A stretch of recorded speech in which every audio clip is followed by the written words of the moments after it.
반도체는 내년이나 후년까지는 수요가 많을 거고 공급이 부족할 거다. 6월만 하더라도 한 48조 정도 매도가 있었는데 우리 기업이 나빠져서 파는 건 아니라고 생각을 하고 있고요. 기계적으로 줄이게 되면 한 40조 정도 매도가 나올 거다. 연금 입장에서 보면 국내 시장을 망가뜨려도 좋을 게 없잖아요. 그래서 굉장히 싼 구간이라고 생각을 하고 거의 바닥 정도까지 오지 않았나. 코스피는 상향하는 모습 보일 가능성이 그래도 높다.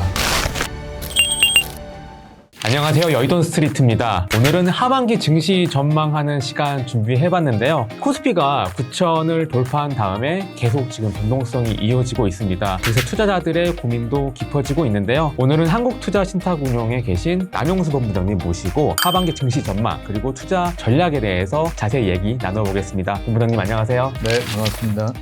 네, 6월 한 달만 놓고 보면은 코스피가 하락했더라고요. 네, 그래서 지금 굉장히 강세장이 이어지는 것으로 알고 있는데 6월만 놓고 보면 하락장이고 지금 이게 7월 2일에 촬영이 되고 있는데 오늘은 7,700 아래로도 맞습니다. 코스피가 내려갔습니다. 굉장히 높은 변동성 보이고 있는데 좀 이처럼 높은 변동성 보이는 네. 원인을 네. 좀 어떻게 보시나요? 일단은 저는 쏠림이라고 보고 있고요. 네. 이 삼성전자와 SK 하이닉스가 연초만 해도 지수 전체에 이제 차지하는 비중이 30%대였다가 지금 50%가 넘을 정도로 굉장히 많은 비중을 차지하고 있고 그렇다 보니까 지수를 떠받치는 이 두 개의 종목이 흔들리다 보니 지수 전체가 흔들리는 효과가 나타났다라고 말씀을 드릴 수가 있고요. 특히나 이제 5월 달에 단일 종목 레버리지가 상장이 됐잖아요. 근데 이 단일 종목 레버리지 구조 특성상 시장이 오르면 더 사야 되고 시장이 빠지면 더 팔아야 되는 그런 기계적인 매매가 있을 수밖에 없고 그렇기 때문에 그게 변동성을 키운 요인이 아닌가 생각을 하고 있고요. 특히나 오늘만 보더라도 시장이 이제 막판에 확 빠졌는데 그게 네. 사실은 이 레버리지 쪽에서 나온 매물들이 아닌가 저는 그렇게 생각을 하고 있습니다. 그래서 전체적으로 코스피가 올랐다기보다는 이 네. 두 종목이 견인을 해서 코스피를 올렸는데 결국에는 미국발 어쨌든 반도체에 대한 수요 감소 수요 감소 우려. 네, 그런 우려 때문에 결국에는 코스피 전체가 흔들리는 상황으로 왔다고 보고 있습니다. 여기서 또 궁금한 게 이제 뭐 네. 메타가 이제 클라우드를 외부에도 네. 팔겠다. 네. 메타가 좀 남아도나? 뭐 이런 생각이 네. 들어서 이렇게 많이 네. 팔았다고도 해석이 네. 되는데 네네. 본부장님께서 보시기엔 어떠세요? 이게 반도체가 네. 그럼 좀 피크아웃이다고 그렇게 생각하세요? 아니면 저는 어떤 생각을 갖고 있냐면 일단 반도체는 내년이나 후년까지는 수요가 여전히 많을 거고 공급이 부족할 거다. 네. 그렇게 보고 있고요. 그럼에도 불구하고 지금 조정받는 이유는 D램의 가격 상승 폭이 조금 둔화되고 있는 국면이라 그것에 대한 우려감, 그 다음에 기계적인 리밸런싱들 그런 네. 것들이 합해져가지고 이 매물대가 나온 게 아닌가. 그래서 펀더멘탈은 특별히 경계할 부분은 없다고 생각을 하고 있습니다. 이 수급적으로도 보면 좀 부담입니다. 맞습니다. 아무래도 이 외국인들의 매도세가 신경을 안 쓸래 안 쓸 수가 없는 게 계속 팔고 있어요. 그래서 맞습니다. 환율도 네. 사실 올라가는 부분이 그런 부분도 있고 이 외국인의 매도세 전망하기는 어렵습니다만은 네. 언제 끝날 것으로 좀 보시나요? 저는 일단은 7월 중으로 좀 마무리되지 않을까. 이달 중으로? 예, 네. 좀 생각을 하고 있고요. 그 원인은 일단 상반기에 대략 한 130조 원 정도 매도가 있었고 6월만 하더라도 한 48조 정도 매도가 있었는데 네.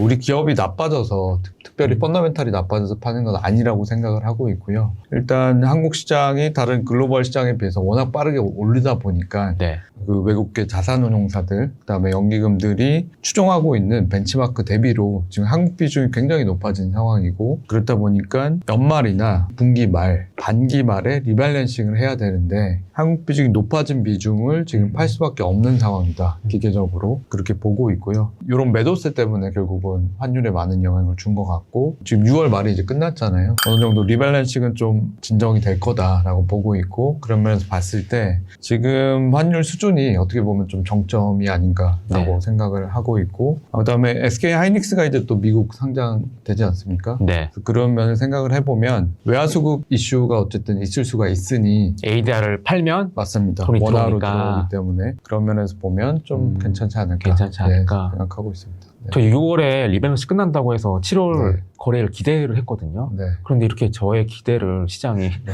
망가뜨리다니 좀 굉장히 시장이 대응하기 어렵다. 좀 맞습니다. 이런 생각이 들고 사실 또 리밸런싱 이슈는 네. 저희 국민연금에도 있었잖아요. 그렇죠, 그렇죠. 국민연금도 네. 7월부터는 이제 유예하지 않고 네. 리밸런싱 하겠다. 네. 뭐 이런 네. 것들이 네. 시장 참여자들의 좀 심리에도 영향을 미친 것 네. 같은데 네. 요거는 본부장님 어떻게 보세요? 저는 개인적으로 큰 영향은 없을 것으로 생각을 하고 있고 바라고 있는데 그 이유가 그러니까 연금 입장에서 SA 목표 그러니까 전략적 자산 배분의 목표가 지금 국내 주식 20% 정도 되고 현재 한 30% 된다라고 하잖아요. 그래서 네. 기계적으로 줄이게 되면 한 40조 정도 매도가 나올 거다라고 이제 애널리스트 분들이 예측을 하고 있는데 40조. 근데 이제 국민연금 이사장님이 직접 나오셔서 그럴 일은 없을 거다. 우리는 시장에 충격을 주는 것을 원치 않는다라고 수차례 말씀을 하셨습니다. 맞습니다. 어제도 나와서 말씀하셨고 네. 그런 면에서 볼 때는 연금 입장에서 보면 사실은 국내 시장을 망가뜨려서 좋을 게 없잖아요. 네. 그러니까 저는 되게 현명하게 좀 나눠서 판다든가 아니면 좀 그 기간을 연장을 한다든가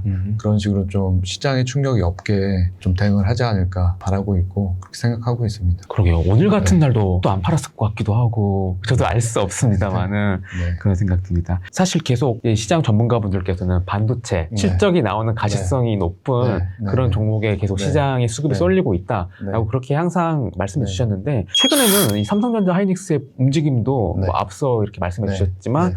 좋지 않아요. 그럼에도 불구하고 네. 하반기에는 네. 그래도 삼전 닉스냐 네. 아니면 좀 다른 쪽으로 순환매가 좀 네. 갈 것이냐 이거에 대해서 어떻게 보세요? 일단 삼성전자하고 하이닉스는 저는 개인적으로는 네, 내년까지는 계속 내년까지 상승할 것으로 생각을 하고 있고요. 그 네. 이유는 아까도 이제 말씀드렸다시피 수요가 공급을 훨씬 더 초과하는 상황이기 때문에 결국에는 공급이 워낙 지금 눌러져 있다. 그리고 지금 상황에서는 어쨌든 공급을 바로 늘릴 수가 없기 때문에 이 삼성전자와 하이닉스의 영업이익은 계속 증가할 거다라고 보고 있고요. 최근에 이제 좀 조정받는 이유는 결국에는 D램의 어떻게 보면 가격 상승세가 꺾였는데 예, 근데 그럼에도 불구하고 떨어지는 게 아니라 상승폭이 상승 둔화됐다. 폭이 이제 둔화됐기 때문에 절대 금액은 늘어날 거다라고 보고 있고 그 과정에서 이제 매물을 좀 소화하는 과정이 아닌가 보고 있고요. 그런 면에서 봤을 때는 시장의 관심이 네. 가격에 있었는데 이제 좀 수량으로 좀 옮겨지지 않을까 좀 보고 있습니다. P에서 Q로 가는 과정이다. 그 안에서는 어쨌든 가격 변동성과 손바뀜이 나타날 수 있다라고 보고 있고요. 순환매 이제 말씀하셨는데 지수가 어쨌든 많이 떨어졌을 때는 삼성전자와 하이닉스 중심으로 올라갈 가능성이 높다라고 보고 있고요. 반등할 때는 삼전닉스 중심으로 간다. 그렇죠. 실적에 어쨌든 받쳐주고 있으니까. 네. 그리고 지수가 좀 올라갔을 때는 그동안 좀 소외됐던 종목들 조선, 방산, 원자력 그러니까 이쪽으로 좀 온기가 퍼지지 않을까 생각을 하고 있습니다. 지수 레벨 10,000 근처가 히스토리컬 평균이 포워드 PER 기준 한 10배 정도 되거든요. 네. 지금은 굉장히 싼 시기이기 때문에 이 반등할 때는 어쨌든 실적이 나오는 종목 위주로 반등할 가능성이 높고 그렇기 때문에 하이닉스나 삼성전자 중심으로 반등할 가능성이 굉장히 높다라고 보고 있고요. 그 이후에는 이제 소외된 종목들 키 맞추기 장세가 올 가능성이 높다고 보고 있습니다. 그러면 오늘 7월 2일 네. 기준으로 말씀드리자면은 오늘처럼 이렇게 7,700까지 7,700 아래로까지 내려가면은 네. 돈이 있으시다고 하면은 좀 삼전닉스 같은 거는 추매 좀 해야 되는 그런 건가요? 뭐 되게 어려운 질문이긴 한데요. 근데 저는 이제 개인적으로 네. ETF를 매매를 할 수가 있는데 오늘 조금 사긴 했습니다. 네. 반도체 ETF로, ETF로 이렇게 네. 대응하셨다. 네. 이 부분들로 참고하시면 좋을 것 같고 코스피에 대해서는 사실 분석이 많고 네. 정부가 그래도 좀 얻으려고 하면은 네. 개인 투자자분들도 얻을 수가 있어요. 그러나 요즘에는 코스닥에 대한 정보는 진짜 없거든요. 그렇죠. 네, 그만큼 없고 오늘도 900도 깨서 내려간 상황인데 맞습니다. 이 코스닥 저점에 대해서 물어보시는 분도 많거든요. 네네네. 본부장님께서 보시기에는 언제가 될 것으로 예상이 하시나요? 저점을 꼭 짚기는 굉장히 어려운 것 같긴 한데요. 근데 그럼에도 불구하고 그제를 보면은 8% 5% 상승을 했잖아요. 네. 그래서 그런 면에서 보면은 어느 정도 바닥은 조금 온 게 아닌가. 그리고 그 촉매가 될 수 있었던 게 결국 호남 클러스터 발전 계획, 네. 정부와 삼성전자 하이닉스가 발표한 그 계획에 따라서 AI나 반도체 소부장 기업들이 많이 올랐고 네. 앞으로도 좀 괜찮지 않을까 저는 보고 있고요. 그런 종목들 중심으로 이제 좀 기대해도 좀 좋지 않을까. AI랑 반도체 소부장. 맞습니다. 사실 그런 네. 것들도 3대 닉스에 비하면 진짜 안 올랐어요. 맞죠? 맞습니다. 네. 네. 근데 결국은 캐펙 투자를 하기로 했기 때문에 그 온기가 이제 퍼져나갈 어떤 토대는 마련이 됐다라고 보고 있습니다. 코스닥 좀 투자하시려고 하시는 분들은 네. 그 삼성전자, SK하이닉스의 이 호남 클러스터 그렇죠. 그 타임테이블을 좀 챙길 필요가 있겠네요. 맞습니다. 실제로 네, 네, 네. 지금 계획은 나왔으니까 맞습니다. 어떻게 한다 네. 뭐 이러면 또 네. 주가가 좀 올라갈 수 있는 그런 네. 부분이 있을 것 같네요. 그럼 정리하자면 하반기 코스피 방향성에 대해서 좀 총평 부탁드리겠습니다. 일단 지금은 선행 PER 기준, 오늘 기준으로 보면 한 7.7배 7.7배. 정도까지 내려왔는데 네.